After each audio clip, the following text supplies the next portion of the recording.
나는 평양에서 태어났습니다.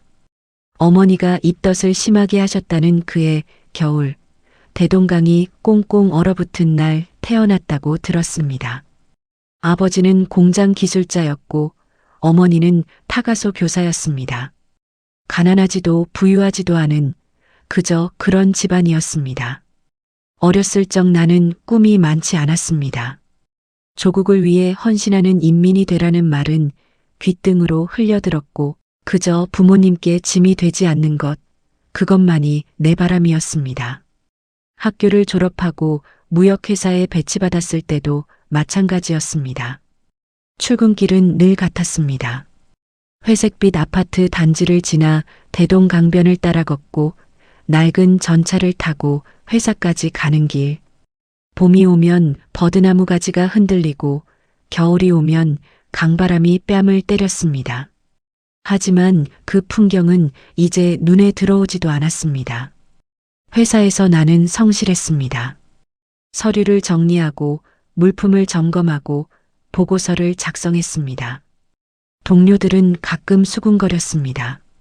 누가 어디서 뭘 빼돌렸다느니, 누가 간부 자제와 연줄이 있다느니, 나는 그런 말에 끼어들지 않았습니다.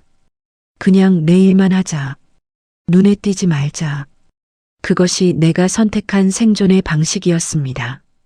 35이 되던 해 어머니가 말씀하셨습니다. 연아야, 이제 내 나이가 어떤데? 결혼은 해야지. 어머니의 목소리엔 걱정과 조바심이 섞여 있었습니다. 북에서 30 중반이 넘은 미혼 여성은 눈총의 대상이었습니다.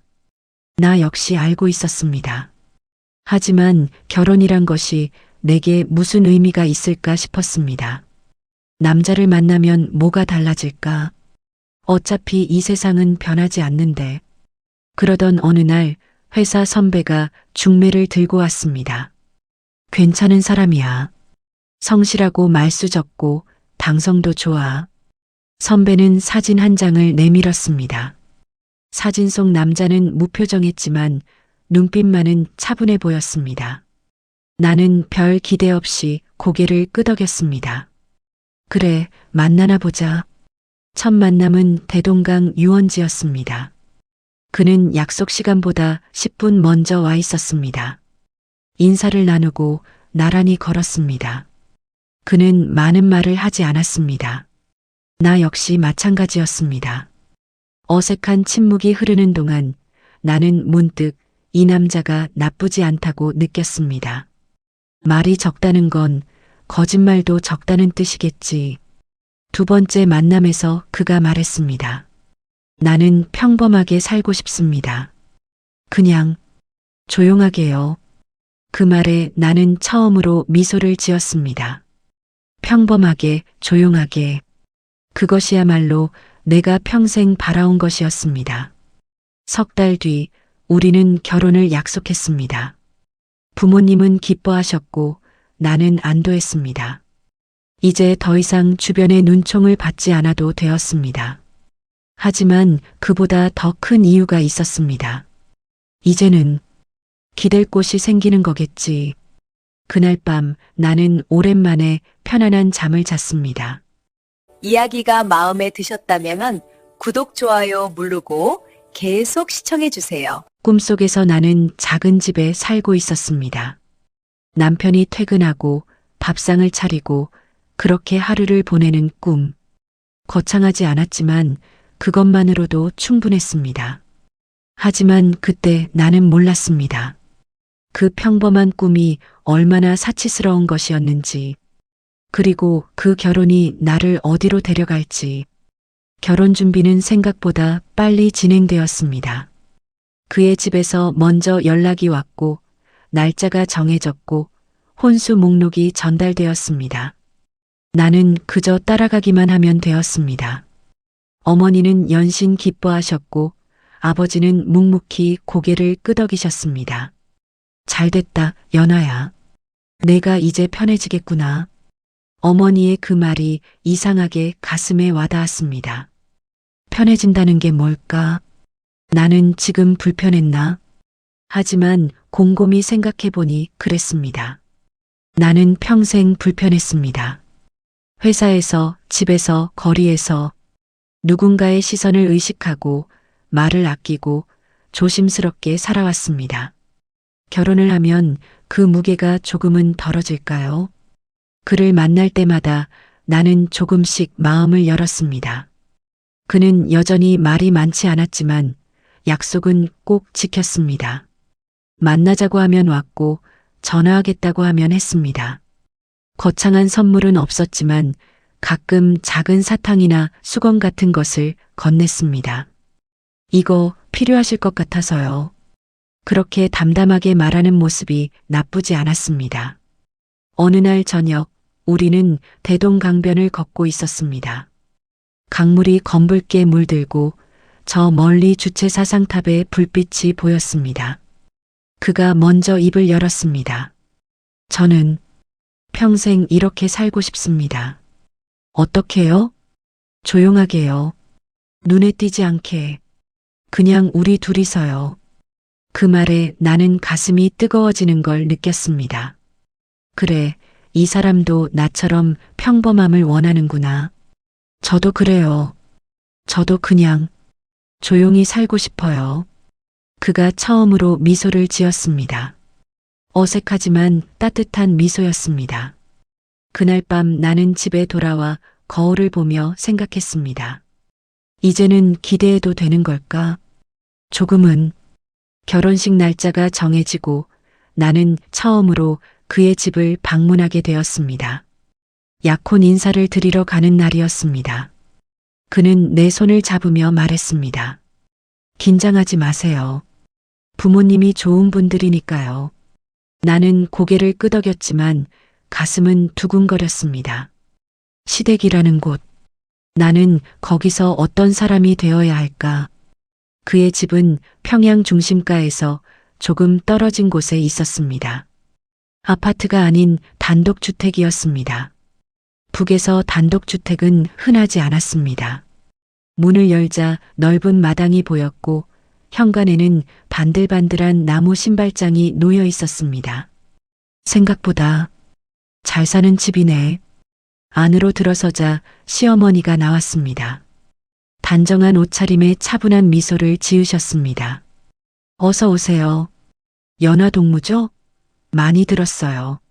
안녕하십니까? 김연아입니다. 인사를 나누고 거실로 들어섰습니다. 소파, 장롱, 탁자, 모든 것이 깨끗하고 정돈되어 있었습니다. 하지만 뭔가 이상했습니다. 장롱 위에 놓인 외국산 시계, 탁자 위에 수입 과자 상자, 흔히 볼 수 없는 물건들이었습니다. 그때 안방 문이 열리며 시아버지가 나오셨습니다. 왔구만. 목소리는 낮고 무거웠습니다. 그는 나를 위아래로 훑어보더니 자리에 앉으셨습니다. 나는 허리를 굽혀 인사를 드렸습니다. 안녕하십니까? 김연아입니다. 앉아요. 시아버지는 담배를 꺼내 물었습니다. 그리고 한동안 아무 말도 하지 않았습니다.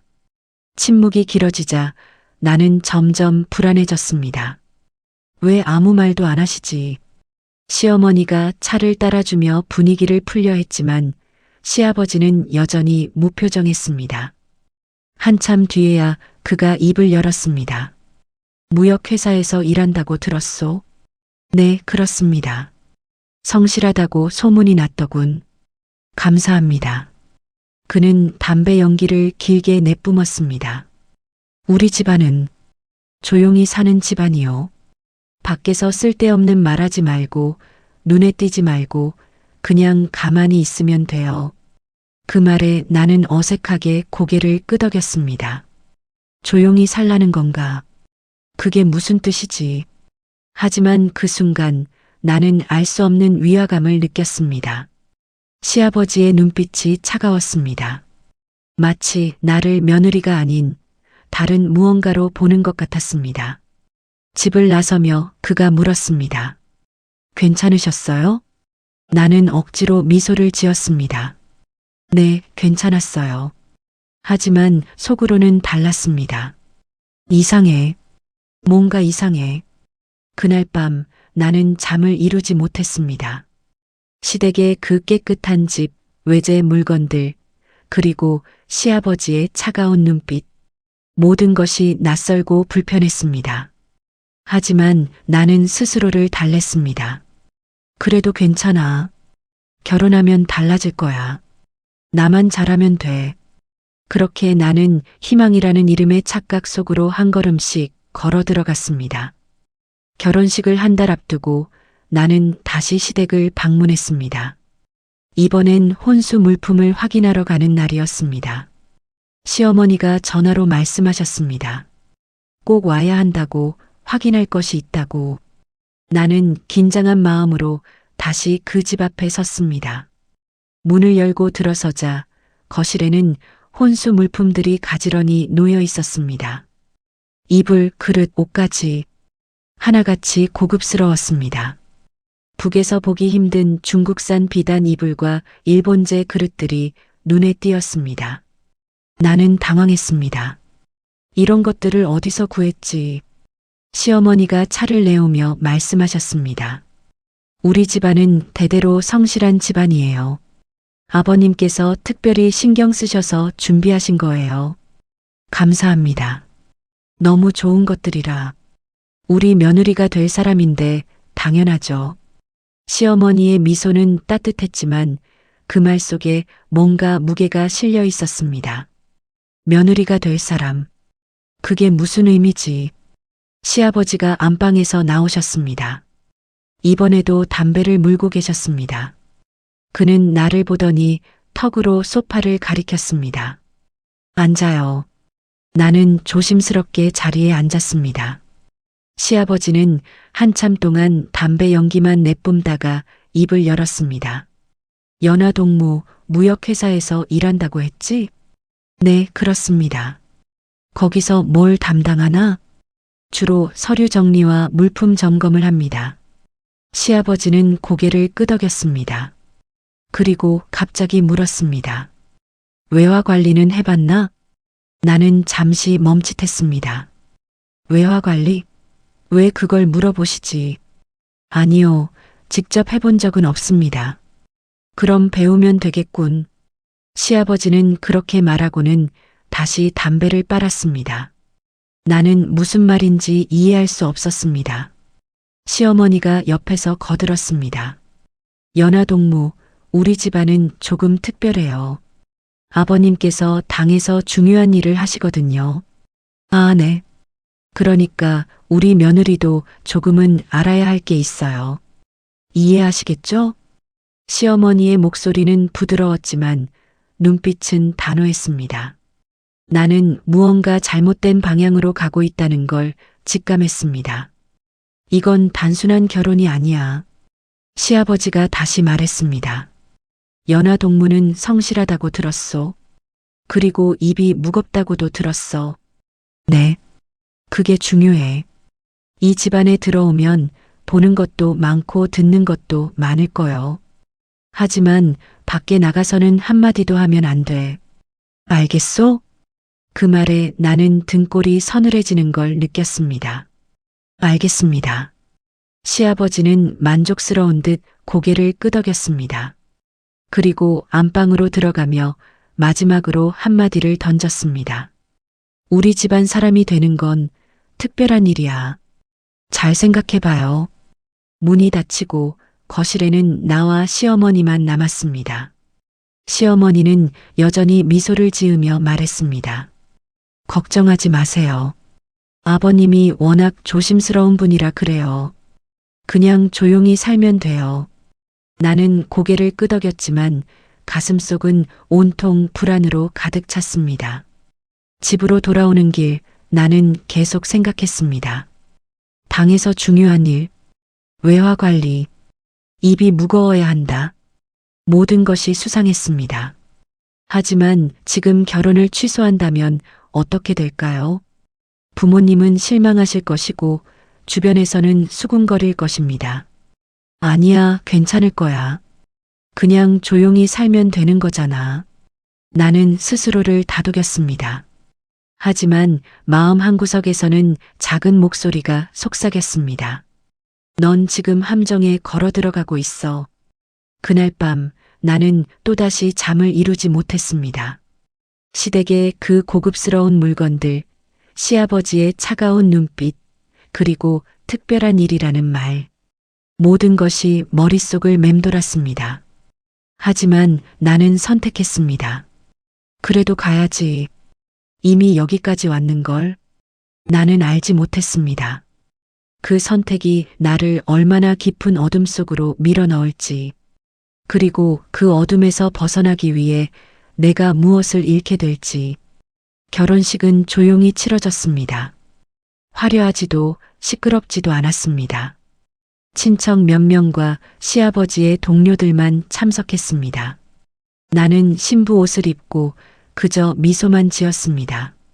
사람들은 축하한다고 말했지만 그들의 눈빛은 차가웠습니다. 이상해. 결혼식이 이렇게 무겁나? 신혼집은 시댁 근처의 아파트였습니다. 시아버지가 마련해준 곳이었습니다. 깨끗하고 조용했지만 왠지 감시받는 기분이 들었습니다. 남편은 여전히 말이 없었고 나는 그저 하루하루를 살아냈습니다. 결혼 일주일 후 시아버지가 우리 집에 왔습니다. 저녁 식사를 함께 하자는 연락도 없이 갑자기 문을 두드렸습니다. 남편은 당황한 기색도 없이 문을 열었습니다. 마치 예상했다는 듯이 아버지, 어서 오십시오.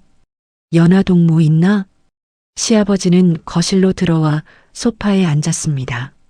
나는 얼른 차를 준비했습니다. 시아버지는 담배를 꺼내 물고 한참 동안 침묵했습니다. 회사는 어떤가? 네, 잘 다니고 있습니다. 그래. 이제부터 내가 부탁할 일이 있어. 나는 등이 굳어지는 걸 느꼈습니다. 부탁? 무슨 부탁? 시아버지는 서류 봉투 하나를 꺼내 탁자 위에 놓았습니다. 이 서류들을 회사에서 확인해 줘야 해. 누가 외화를 어떻게 관리하는지, 누가 물품을 빼돌리는지. 그런 건 제가 할 수 있는 일이 할 수 있어.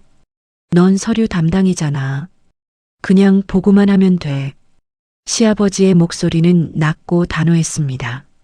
나는 남편을 쳐다봤지만 그는 고개를 숙인 채 아무 말도 하지 않았습니다. 이 사람도 알고 있었구나. 이건 위험한 일 아닙니까? 시아버지가 담배 연기를 길게 내뿜었습니다. 위험? 아니야. 우리 식구를 지키는 일이지. 당에서 원하는 일이고 우리 가족이 안전하게 사는 방법이야. 그 말에 나는 입을 다물 수밖에 없었습니다. 북에서 당의 명령은 거부할 수 없는 것이었습니다. 그리고 나는 이미 이 집안의 사람이었습니다. 알겠습니다. 시아버지는 만족스러운 듯 고개를 끄덕이고 일어났습니다. 잘 생각했어. 우리 집안 사람은 똑똑해야 해. 그가 나간 후 나는 탁자 위의 서류 봉투를 멍하니 바라봤습니다. 남편이 조심스럽게 입을 열었습니다. 미안해요. 하지만 어쩔 수 없어요. 우리가 살려면 이렇게 해야 해요. 아버지 말씀을 따르면 우리도 안전할 거예요. 나는 아무 대답도 하지 않았습니다. 그날 밤 나는 서류 봉투를 열어봤습니다. 안에는 회사 동료들의 이름과 직급이 적혀 있었습니다. 감시 대상 목록이었습니다. 이런 걸 하라고? 동료들을 감시하라고? 다음 날부터 나는 시아버지가 시킨 대로 움직였습니다. 서류를 확인하고 동료들의 행동을 관찰하고 보고했습니다. 처음엔 손이 떨렸지만 점점 익숙해졌습니다. 무감각해졌습니다. 그냥 하는 척만 하자. 대충 보고하면 돼. 하지만 시아버지는 예리했습니다. 보고 내용이 부실하면 바로 추궁했습니다. 이게 전부야? 다시 확인해. 네, 알겠습니다. 나는 점점 더 깊이 빠져들었습니다. 동료들과 눈을 마주치는 것이 두려워졌습니다. 점심시간에 함께 밥을 먹을 때도 그들의 대화를 귀 기울여 들어야 했습니다. 나는 지금 뭘 하고 있는 거지? 어느 날 시아버지가 새로운 명령을 내렸습니다. 이번엔 특정 사람을 감시해야 해. 박성우 동무. 그 사람이 뭘 하는지 정확히 보고해. 박성우. 나와 같은 부서에서 일하는 동료였습니다. 성실하고 조용한 사람이었습니다. 나는 떨리는 목소리로 물었습니다. 그 사람이 무슨 잘못을? 그건 내가 알 바 아니야. 그냥 감시만 해. 나는 고개를 끄덕였지만 가슴속은 무너져 내리는 기분이었습니다. 나는 이제 감시자가 됐어. 고발자가 됐어. 그날 밤 나는 거울을 봤습니다. 거울 속에 내 얼굴은 낯설었습니다. 눈빛이 죽어 있었습니다. 이게 나야? 이게 내가 원하던 삶이야? 하지만 나는 선택했습니다. 순응하기로. 살아남기 위해. 나는 몰랐습니다. 수능이 얼마나 무서운 것인지, 그리고 그 수능이 나를 얼마나 깊은 수렁으로 끌고 갈지. 박성우 동무를 감시한 지 한 달이 지났습니다. 그는 매일 정시에 출근하고 성실히 일하고 조용히 퇴근했습니다. 특별한 것은 없었습니다. 하지만 나는 계속 그를 지켜봐야 했습니다. 점심시간에 누구와 이야기하는지, 퇴근 후 어디로 가는지, 도대체 뭘 찾으라는 거지. 어느 날 나는 그가 작은 수첩에 무언가를 적는 것을 봤습니다. 회사 창고에서 혼자 있을 때였습니다. 나는 숨죽여 지켜봤습니다. 그는 물품 목록을 적고 있었습니다. 재고를 확인하는 일이었습니다. 하지만 시아버지에게 보고하자 그는 다르게 해석했습니다. 수첩에 뭔가 적었다고? 그게 증거야. 빼돌릴 물품을 기록하는 거지. 하지만 그냥 재고 확인. 확실해? 내가 직접 그 수첩을 봤어? 나는 대답할 수 없었습니다. 시아버지는 차갑게 말했습니다. 다음 주까지 확실한 증거를 가져와. 그 수첩이든 다른 것이든. 전화를 끊고 나는 주저앉았습니다. 증거. 없는 증거를 만들라는 거야? 머릿속이 복잡했습니다. 박성우 동무는 나쁜 사람이 아니었습니다. 그저 평범한 직장인이었습니다. 나처럼 하루하루를 살아가는 사람이었습니다. 그 사람도 부모가 있을 거야. 가족이 있을 거야. 하지만 나는 이미 이 일에 깊이 관여했습니다. 거부하면 어떻게 될까요? 시아버지는 가만히 있지 않을 것입니다. 남편도 시어머니도 모두가 나를 압박할 것입니다. 그날 밤 나는 잠들지 못하고 천장만 바라봤습니다. 남편이 옆에서 잠든 숨소리가 들렸습니다. 평온해 보였습니다. 아무것도 모르는 듯한, 아니 알면서도 모른 척하는 듯한 얼굴이었습니다. 이 사람은 괜찮은 걸까? 이렇게 사는 게.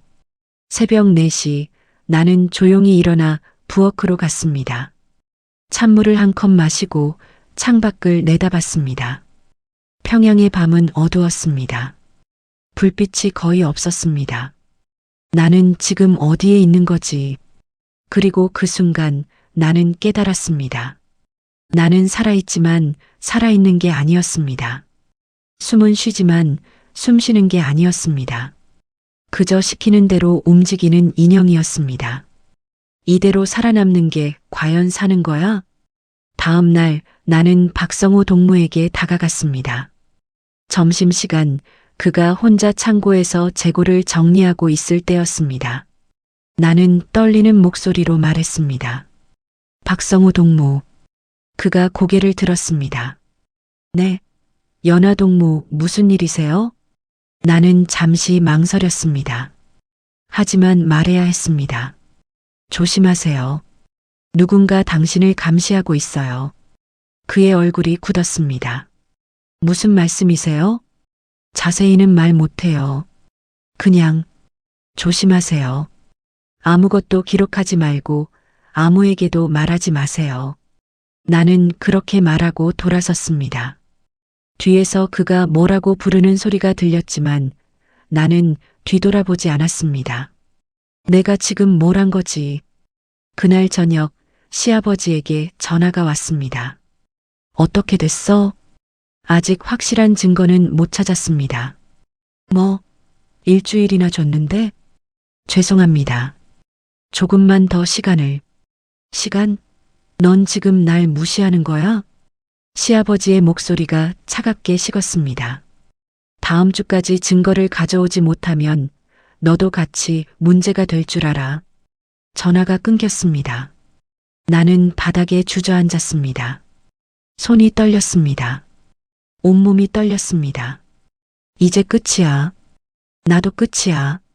남편이 퇴근하고 돌아왔습니다. 나는 그에게 말했습니다. 나 이렇게는 못 살아요. 남편은 잠시 침묵하더니 말했습니다. 어쩔 수 없어요. 우리가 선택할 수 있는 게 없어요. 선택할 수 없다고요? 우린 사람이에요. 사람은 선택할 수 있어요. 여기선 안 돼요. 당신도 알잖아요. 나는 그 순간 깨달았습니다. 남편도 시댁도 이 모든 것이 감옥이었습니다. 보이지 않는 감옥. 나는 평생 이 감옥에서 살아야 했습니다. 아니야. 나는 나가야 해. 그날 밤 나는 결심했습니다. 탈북. 그 단어가 머릿속을 채웠습니다.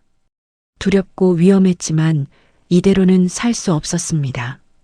이대로 사는 것은 죽은 것과 같았습니다. 나는 인간이고 싶어. 인형이 아니라. 나는 조용히 책상 서랍을 열고 작은 공책을 꺼냈습니다. 그리고 적기 시작했습니다. 탈출 계획을, 남은 존엄을 지키기 위한 마지막 선택을, 탈북을 결심한 후 나는 조용히 준비했습니다. 회사에서는 평소처럼 일했고 시댁에는 순종하는 며느리인 척했습니다. 하지만 밤마다 나는 계획을 세웠습니다. 어느 경로로 갈지, 누구에게 도움을 청할지.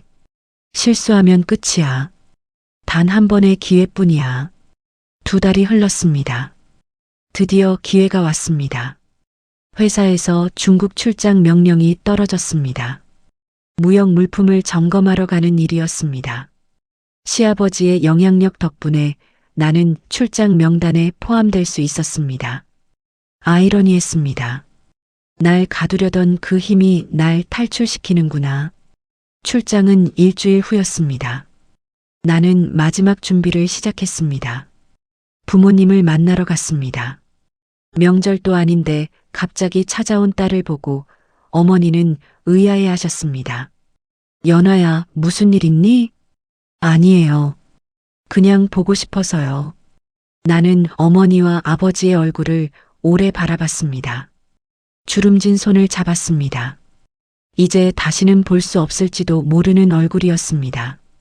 미안해요, 엄마. 불효막심한 딸이라서. 집으로 돌아오는 길 나는 울지 않으려고 애썼습니다. 하지만 눈물이 계속 흘러내렸습니다. 출장 전날 밤 남편이 물었습니다. 왜 그렇게 조용해요? 그냥 피곤해서요. 중국 다녀오면 우리 여행이라도 갈까요? 나는 대답하지 않았습니다. 남편은 내 침묵을 피로로 받아들이고 잠들었습니다. 나는 그의 잠든 얼굴을 봤습니다. 당신도 피해자일까 아니면 공범일까? 그 답을 나는 끝내 알 수 없었습니다. 출장 당일 아침 나는 평소처럼 옷을 입었습니다. 가방에는 여권과 최소한의 짐만 넣었습니다. 무거우면 의심받을 수 있었습니다. 거울을 보며 마지막으로 확인했습니다. 김연아, 오늘이 마지막이야. 이 이름으로 사는 마지막 날. 공항으로 가는 차 안에서 나는 창밖을 봤습니다. 평양의 거리, 대동강, 주체사상탑.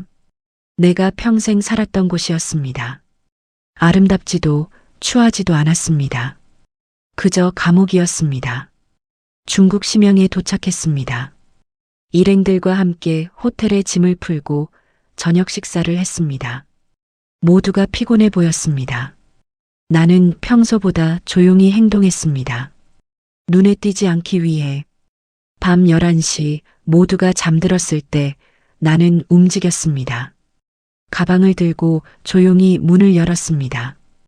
복도는 조용했습니다. 심장이 미친 듯이 뛰었습니다. 엘리베이터 대신 비상계단을 이용했습니다. 들키면 안 돼. 절대로. 1층 로비를 지나 밖으로 나왔습니다. 찬 공기가 얼굴을 때렸습니다. 나는 미리 약속한 장소로 걸어갔습니다. 브로커가 기다리고 있었습니다. 김연아? 네. 따라와요. 빨리. 우리는 어두운 골목길을 따라 걸었습니다. 1시간쯤 걸었을까? 낡은 승합차가 기다리고 있었습니다. 타요. 차 안에는 이미 3명이 타고 있었습니다. 모두 북에서 온 사람들이었습니다. 아무도 말하지 않았습니다. 우리는 그저 서로의 눈빛만 확인했습니다. 나만 도망치는 게 아니구나. 차는 밤새 달렸습니다. 창밖으로 중국의 시골 풍경이 스쳐 지나갔습니다. 나는 잠들지 못했습니다. 공포와 불안이 교차했습니다. 들키면 어떻게 되지? 부모님은 어떻게 되지? 나는 지금 제대로 가는 거 맞나? 새벽 5시쯤 차가 멈췄습니다. 브로커가 말했습니다. 여기서부터는 걸어야 해요. 국경까지 2시간. 우리는 차에서 내렸습니다. 어둠 속에서 강물 소리가 들렸습니다. 두만강이었습니다. 물이 얕아요. 건너면 한국 사람들이 기다리고 있어요. 브로커의 말에 나는 강을 내려다봤습니다. 검고 차가워 보였습니다. 저 강을 건너면 나는 다시는 돌아올 수 없었습니다. 다른 사람들이 먼저 강으로 들어갔습니다. 나는 마지막이었습니다. 강물에 발을 담그는 순간 온몸이 얼어붙었습니다. 엄마, 아빠, 미안해요. 나는 천천히 걸었습니다. 물이 무릎까지 차올랐습니다. 허리까지 차올랐습니다. 숨이 막혔습니다. 하지만 멈출 수 없었습니다. 조금만 더, 조금만 더. 마침내 반대편 강둑에 손이 닿았습니다. 누군가 내 손을 잡아당겼습니다. 괜찮아요. 이제 안전해요. 나는 그제야 땅에 주저앉았습니다. 온몸이 떨렸습니다. 울음이 터져 나왔습니다. 나는 살았어. 나는 선택했어. 하지만 동시에 알고 있었습니다. 이제 김연아라는 이름은 죽었다는 것을, 그리고 새로운 사람으로 다시 태어나야 한다는 것을. 남한에 도착한 것은 탈북 3개월 후였습니다. 중국과 태국을 거쳐 마침내 인천공항에 내렸습니다. 공항은 밝고 넓었습니다. 너무 밝아서 눈이 부셨습니다. 사람들은 웃으며 걸었고 아이들은 뛰어다녔습니다. 모든 것이 낯설었습니다. 여기가 같은 나라라고? 국정원 조사는 1달 동안 이어졌습니다. 매일 같은 질문을 받았습니다. 어디서 왔는지, 왜 왔는지, 누구를 아는지. 나는 모든 것을 솔직히 말했습니다. 시댁 이야기도, 감시했던 이야기도. 조사관이 물었습니다. 시아버지가 당 간부였다고요? 네. 그럼 왜 탈북을 결심했습니까? 나는 잠시 침묵했습니다. 그리고 대답했습니다. 사람으로 살고 싶어서요. 조사관은 고개를 끄덕이며 뭔가를 적었습니다. 나는 그의 표정에서 아무것도 읽을 수 없었습니다. 조사가 끝나고 나는 하나원에 입소했습니다. 그곳에서 3달 동안 교육을 받았습니다. 남한 사회를 배우고 직업 훈련을 받고 심리 상담을 받았습니다. 같은 처지의 사람들이 20명쯤 있었습니다. 어느 날 저녁 한 여성이 내게 다가왔습니다. 언니, 밤에 잠 오세요? 아니요.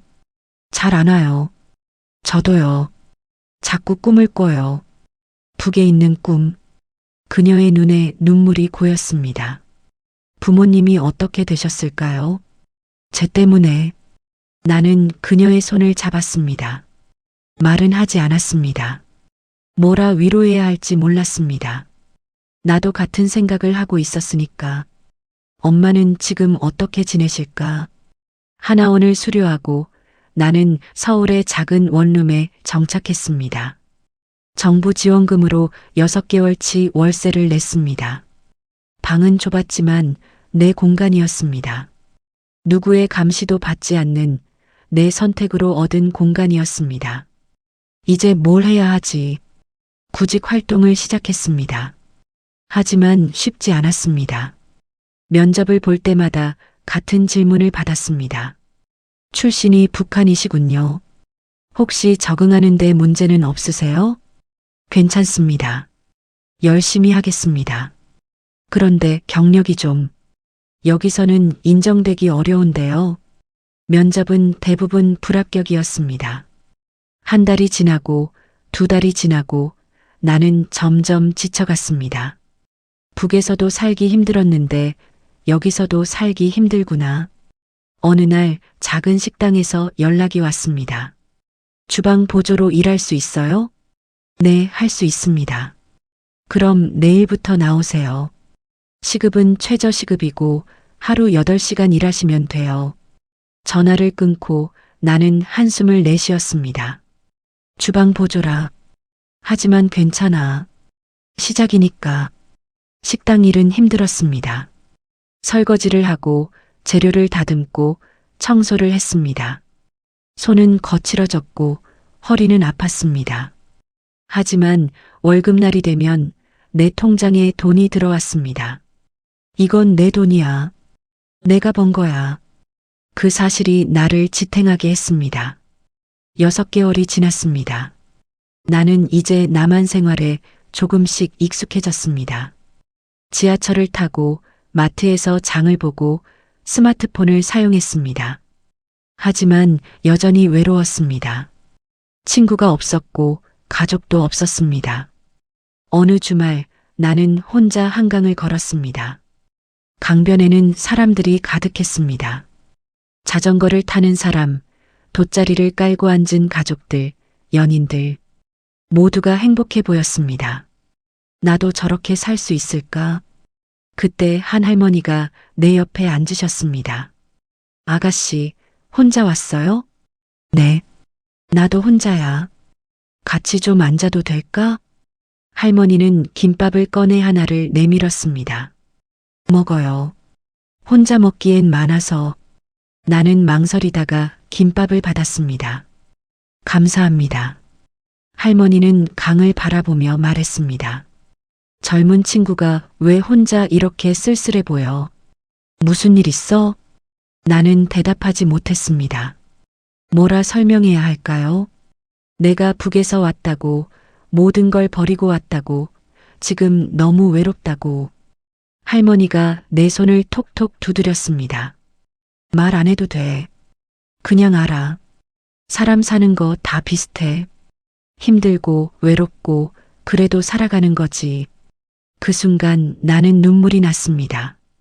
할머니, 저는 괜찮아. 울고 싶으면 울어. 참으면 병돼. 나는 처음으로 누군가 앞에서 울었습니다. 조용히 그리고 오래. 할머니는 내 등을 토닥였습니다. 아무 말도 하지 않았습니다. 그저 옆에 있어줬습니다. 한참 후 나는 눈물을 닦고 일어났습니다. 할머니, 감사합니다. 뭐가? 그냥 사람 사는 거지. 또 보자, 아가씨. 할머니는 웃으며 손을 흔들었습니다. 나는 그 뒷모습을 오래 바라봤습니다. 사람 사는 거. 그래, 나도 이제 사람으로 사는 거야. 집으로 돌아오는 길, 나는 처음으로 미소를 지었습니다. 작지만 진심 어린 미소였습니다. 여기가 내 곳은 아닐지도 몰라. 하지만 내가 선택한 곳이야. 그리고 그것만으로도 충분했습니다. 남한에 온 지 3년이 지났습니다. 나는 여전히 그 작은 식당에서 일하고 있습니다. 처음엔 주방 보조였지만 이제는 홀 서빙도 맡고 있습니다. 사장님은 좋은 분입니다. 내 과거를 알고도 아무 말 없이 일을 맡겨주셨습니다.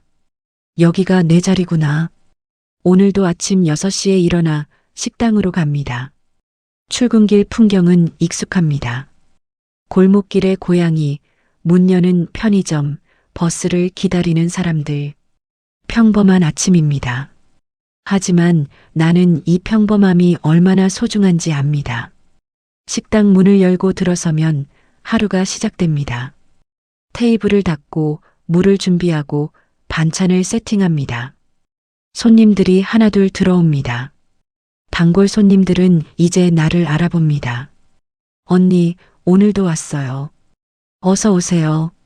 오늘은 뭐 드실래요? 김치찌개 주세요. 언니가 담아주는 게 제일 맛있어요. 나는 미소를 지으며 주문을 받습니다. 평범한 대화지만 이게 좋습니다. 누군가 나를 자연스럽게 대해준다는 것, 그것만으로도 감사합니다.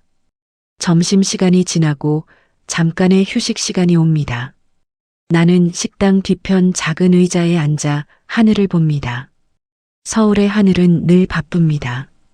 구름이 빠르게 흘러가고 비행기가 지나갑니다. 엄마는 지금 어디 계실까? 가끔 이런 생각을 합니다. 부모님은 지금 어떻게 지내실까?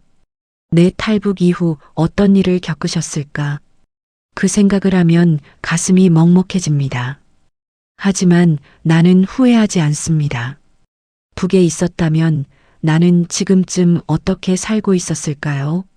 시아버지의 명령을 계속 따르고 동료들을 감시하고 인형처럼 살았겠죠. 그건 사는 게 아니었습니다. 나는 지금 내 선택으로 살고 있어. 저녁 시간이 되면 식당은 다시 붐빕니다. 회사원들이 들어와 소주를 시키고 학생들이 와서 떡볶이를 먹습니다. 나는 그들 사이를 오가며 주문을 받고 음식을 나릅니다. 바쁘지만 힘들지 않습니다. 어느 날 저녁 한 여자 손님이 혼자 들어왔습니다. 조용히 구석자리에 앉아 김치찌개를 주문했습니다. 나는 음식을 가져다 주며 그녀를 봤습니다. 뭔가 익숙한 느낌이었습니다. 혹시 하나원 출신이세요? 그녀가 고개를 들었습니다. 그리고 놀란 표정으로 말했습니다. 언니, 김연아 언니, 맞아요. 당신은 수진이? 우리는 서로를 알아봤습니다. 하나원에서 함께 교육받던 동기였습니다. 언니, 여기서 일해요? 네. 3년째예요. 당신은? 저는 회사 다녀요. 작은 회사지만 그래도 괜찮아요. 우리는 잠시 이야기를 나눴습니다. 그녀도 나처럼 어렵게 적응했지만 지금은 안정됐다고 했습니다. 언니, 가끔 힘들지 않아요? 힘들죠. 하지만 괜찮아요. 여기선 적어도 내가 선택할 수 있으니까. 수진이는 고개를 끄덕였습니다. 맞아요. 그게 제일 중요한 것 같아요. 그녀가 떠난 후 나는 문득 깨달았습니다. 나는 혼자가 아니구나. 같은 길을 걸어온 사람들이 있고 이해해주는 사람들이 있습니다. 비록 북에 두고 온 가족은 볼 수 없지만 여기에 새로운 인연들이 생기고 있습니다. 영업이 끝나고 집으로 돌아옵니다. 작은 원룸이지만 내 공간입니다. 문을 잠그고 불을 켜고 창문을 엽니다. 시원한 바람이 들어옵니다. 침대에 앉아 오늘 하루를 되돌아봅니다. 화려하지 않았습니다. 특별한 일도 없었습니다. 그저 평범한 하루였습니다. 하지만 이 평범함이 나에겐 기적입니다. 나는 살아있어. 내 의지로. 거울을 봅니다. 거울 속의 내 얼굴은 예전과 다릅니다. 주름이 조금 늘었고 손은 거칠어졌습니다. 하지만 눈빛은 달라졌습니다. 더 이상 죽어있지 않습니다. 이게 나야. 김연아가 아닌 새로운 나. 창밖을 봅니다. 서울의 밤은 밝습니다. 불빛이 가득합니다. 북의 어두운 밤과는 다릅니다. 여기는 밤에도 환합니다. 사람들은 자유롭게 걸어 다니고 웃고 살아갑니다. 나도 이제 저들과 같아. 침대에 누워 눈을 감습니다. 내일도 아침 6시에 일어날 것입니다. 식당으로 가서 일할 것입니다. 손님들을 맞이하고 설거지를 하고 하루를 보낼 것입니다. 평범한 내일입니다. 하지만 그 평범함이 나에겐 행복입니다. 인생은 늦게라도 방향을 바꿀 수 있습니다. 38의 나이에 모든 것을 버리고 새로 시작한 나처럼 화려하지 않아도 부유하지 않아도 자유롭게 선택할 수 있다면 그것으로 충분합니다. 진짜 행복은 체제가 아니라 내 선택에서 오는 거야. 나는 이제 압니다. 늦은 것은 없다는 것을. 중요한 건 포기하지 않는 것, 그리고 스스로를 믿는 것입니다. 잠이 듭니다. 편안한 잠입니다. 꿈을 꿉니다. 작은 식당에서 일하는 꿈, 손님들이 웃는 꿈, 내가 자유롭게 걷는 꿈. 평범하지만 아름다운 꿈입니다. 그리고 나는 알고 있습니다. 이 꿈이 현실이라는 것을, 내가 지금 내 인생을 살고 있다는 것을, 그것만으로 충분합니다.